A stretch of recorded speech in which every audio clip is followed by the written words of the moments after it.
crappie. I'll get him up here. Not a bad one.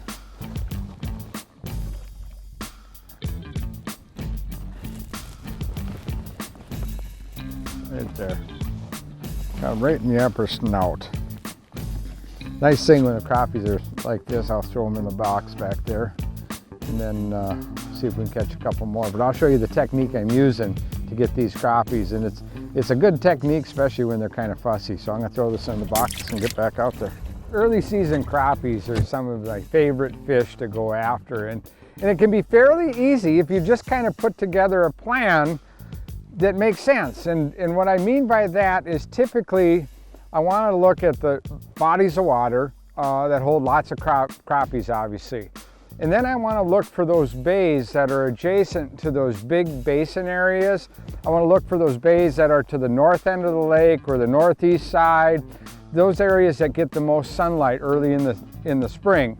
And that water will typically warm up first. And you'll get a migration of crappies that'll move into that area for a pre-spawn, and then they'll start sliding in those back bays, those dark water bays that have more of a muddy or sandier bottom, areas that have lots of pencil weeds or cattails or vegetation that they can get around.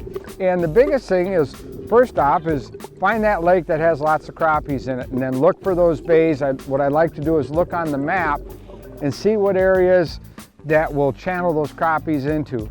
One of the key things when you get into those bays is water temperature. And that's where you want to have your water temperature up. It's more important to me, water temperature, than depth, because those crappies will move in and move out based on that temperature. And typically later in the day will be better than early in the morning, because it gives the sunlight will give the water heat. That heat will warm that water up, and those crappies will start to move in shallow.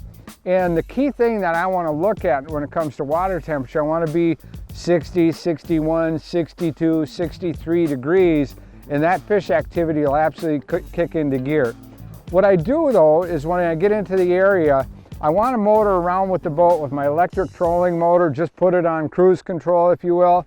And I want to use my glasses looking down, seeing where those areas, those dark bottom areas are, seeing where the cattails are, seeing where the weeds come up, because those are spots where the crappies like to hold. The other thing, you'll have little depressions in between shallow spots, and it may only be the difference of 1 foot, 2 foot different. It may be 5 feet, and the adjacent area is 3 feet. A lot of times those crappies will just sit in there in that little depression when the water's a little bit cooler, and then they start to move up. So those are really key spots. But I like to cruise around looking with my glasses, seeing where those areas are, seeing where those rises are, where those falls are, using my electronics and fishing in the right place. Odds are it's going to put you where the crappies are at. Now, the system that I really like to use here is basically about a 6.5 foot medium light rod. I like to fish a braid because I can make long casts, and this happens to be a real fine, it's a nano braid type line. I can make really long casts, but yet I can set the hook if I get a bite way out there. I set it up with a small jig like this, and this happens to be a winter jig that I use. It has a wide gap to it, so I can put a minnow on there or a plastic. I'll fish a monofilament or a little fluorocarbon leader. I fish a swivel in that to minimize the twist when I'm casting. But the thing I like about this best is the bobber, all right? Or float, whatever you want to call it. But this isn't any ordinary bobber. The neat thing about this, it allows me to adjust however I want. It has 2 settings on this where I can put it in, use it as a slip bobber. I've got the bobber stop bead and the bobber stop knot, and that bobber slides up and down. Or if I'm fishing shallow and I'm just making cast after cast after cast, I can slide it up, pin it down, and then that bobber won't slide. So I don't have to change back and forth. And it's amazing when you're casting a working area. What I like to do is go in, pin down with my shallow water anchors, and then start fan casting. And like today, we've got a bit of a wind. I'll actually cast upwind and then just let that bobber float down, sweeping the area, so you're much more effective at covering the whole zone that you're trying to catch fish in by doing that. Now when I slip to a deeper area, I don't have to reset. I can just go to a slip like this, put it on, that bobber slides back and forth. I like to make about 6-inch adjustments, and think about a crappie. Nice crappies about 5 inches high. That's how much I move that slip bobber each time I move it, moving that knot up or moving it down, getting it into the right zone and letting that bait drift right through there. So having a bobber like this really saves you a lot of time going back and forth, but you can quickly make those adjustments that you need to help you catch more fish. Okay, when I'm fishing minnows, typically I don't fish it with a plastic on there. What I like to do, and you can see this jig here, it has a pretty aggressive gap for a little tiny jig, but I use that jig as an attractor. Also, it helps keep the minnow down near the bottom where the crappies are. But normally I always hook the crappie minnow right in the back behind the dorsal fin. Just like that. You can see that there, and you can see I'm always struggling. But when you hook it up like that, that minnow hangs in the water, and when that fish comes up and grabs it, typically they're going to grab it head first, and boom, they have the hook right in their mouth. The other thing I like about that is I almost always fish a live minnow like that on the slide system, on the slip bobber.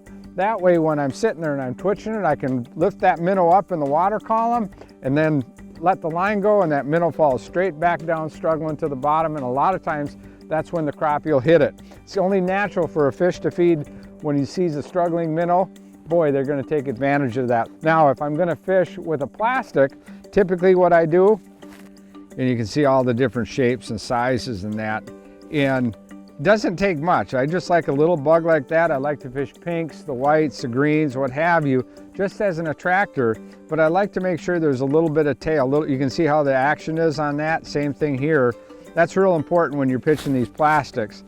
I'll take that little plastic like that and then just thread it on the hook of the little tiny jig. And I like pink a lot. It seems to, where I fish, crappies certainly do like the color pink. And just thread that plastic on there. You can see how it sits on there.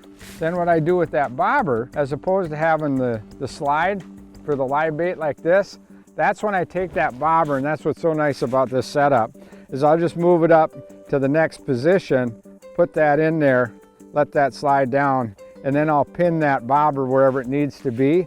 And how I like to fish that is typically I'll take that rig, I'll cast it out, and I use it more of a search bait. So I'll cast it out, let that jig fall to the bottom, let it sit there, twitch it, I'll reel it and let that jig fall. And what happens when it's pinned on the line like that, the bobber, that jig will swing up in the water column, and when you stop, it pendulums back down to the bottom. And a lot of times that's when you'll get the bite, when that jig is falling back down to the bottom. Twitch it again, reel it back up.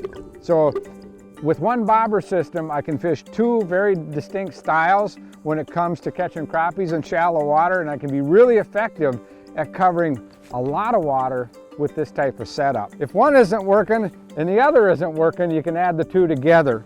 And a lot of times, I'll take the minnow just like this, and typically I like to get the smaller minnows when I'm fishing them together with the plastic. I'll take the smaller minnow, again, I'll hook it back a little bit farther in the tail, and you can see that there. You got the minnow kicking, you got the plastic, and sometimes what happens if you miss that crappie with the minnow, you don't have to reel in, you can just let it sit there, and being that you have the plastic on, a lot of times that fish will turn right around and bite that plastic. So it's a good 1-2 punch, if you will, for a presentation when you're fishing those pre-spawn crappies that are moved into shallow bays early in the season. There he is. Nice crappie, look at that. Oh, is he dark? Look at that. Remember I said about those crappies going up them dark bays? See how dark those crappies are? That tells you they're up on the dark bottoms. Nice fish. Eating them little plastics.